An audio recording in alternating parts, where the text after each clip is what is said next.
Here again, we're at the Accounting 101 or 111 Introduction. This is Part 3. Here we're going to talk about ownership structure. So when you start a business, you have to decide what structure you're going to have. Legal structure.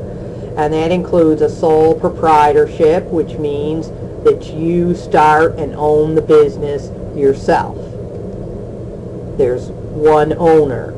There can be two if you happen to be legally married to someone, and the two of you together as one unit are running that business. You can still be called a sole proprietorship. Otherwise, it's just one person. That one owner assumes all the risk.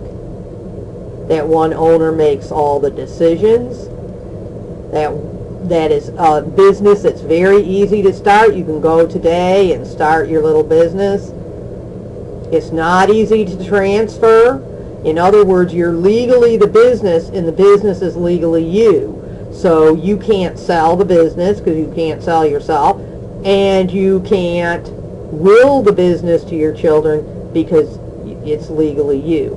Now you can sell the assets, the equipment, etc., and you can put the equipment into your will to your children, but the business itself is you, and you are the business, so you can't easily transfer it. For taxes, you're going to fill out a Schedule C on a Form 1040 in the spring. It's relatively easy. If you take our class ACC 124, by the end of the class, you would know how to do that yourself. In a partnership, you have two or more partners. You have to have at least two, but there can be thousands. All the partners share the risks. All the general partners share the risks. So, but they, as far as making decisions, they may disagree on how to run the business.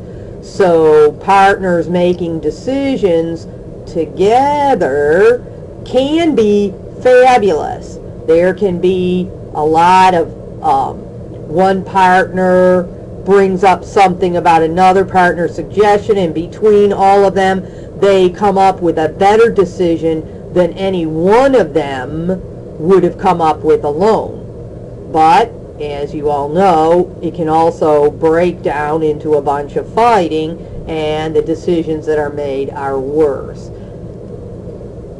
It is complex to start a partnership.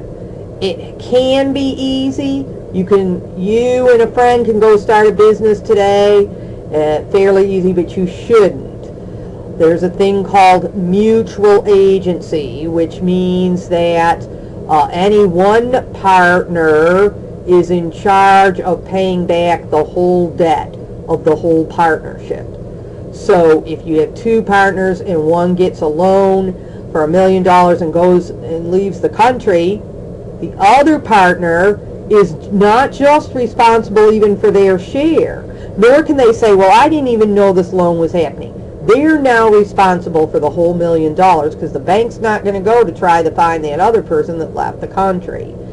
So if you're going to start a partnership, you should involve a lawyer. You should make sure that lots of paperwork is done to take care of that mutual agency problem.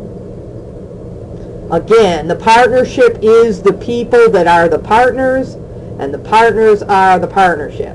So again, just like the sole proprietor, you can sell the assets. The partners can all agree to sell the equipment and stuff like that, but you can't transfer, nor can one partner leave and give or sell their share of the partnership to someone else. It now becomes a different partnership, and the old partnership has to be legally killed, and then a new partnership comes up with the new group of people if you wanted to do that.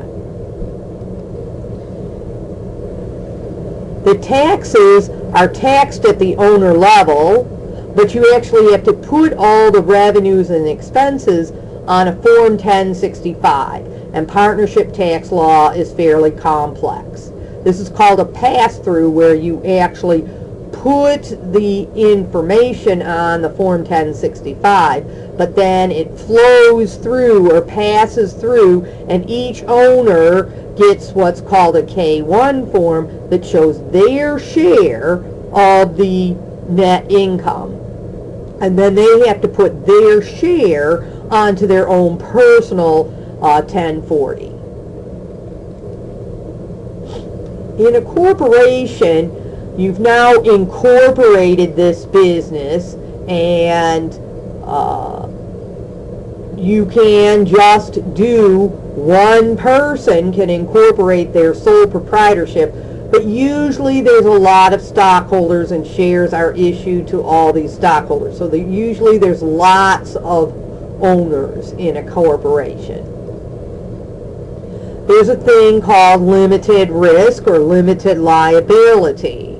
So if someone slips on the ice outside the store and it's a sole proprietor, they can sue the sole proprietor for all their business assets, and then they can also sue them and get their house and their car and their personal big screen TV.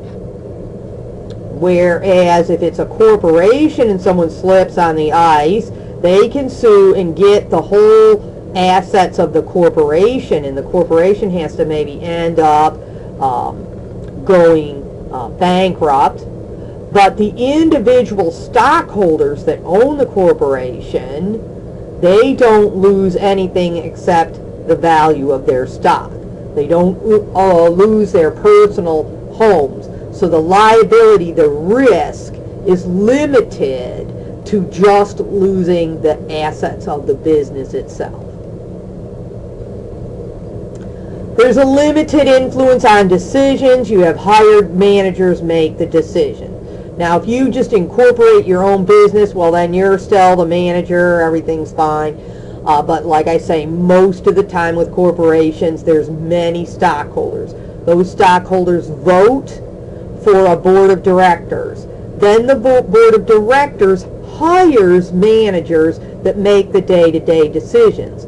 The board of directors just decides the big picture vision that this corporation is going to go forward with. So when you vote for who you want to be on the board of directors, you're voting for that vision. You have no influence on the day-to-day decisions that the hired managers are making. A corporation is complex to start. You have to decide, first of all, what state to start the corporation in. You have to have a physical presence within the state that you decide to choose. Many corporations are started in Delaware because Delaware is a state with nice tax laws, and so a lot of places do that. But you would have to have a store or a factory or some kind of physical presence in Delaware if you wanted to do that. Corporations require lawyers to do a bunch of paperwork to get that started. You're talking months at the least. It is easy to transfer. This is one of the big advantages, besides the limited risk, is that you can easily sell your share of the corporation to whoever you want, or you can put your shares of stock in a will to your children.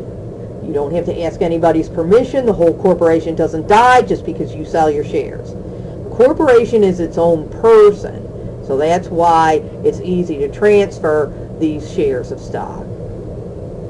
The taxes are complex. The corporation is its own person, and so there's going to be a corporate tax form 1120, and you work those taxes out, and the corporation itself writes the check for the taxes.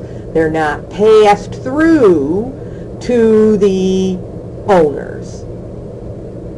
You can also do in some states, including South Carolina, an LLC.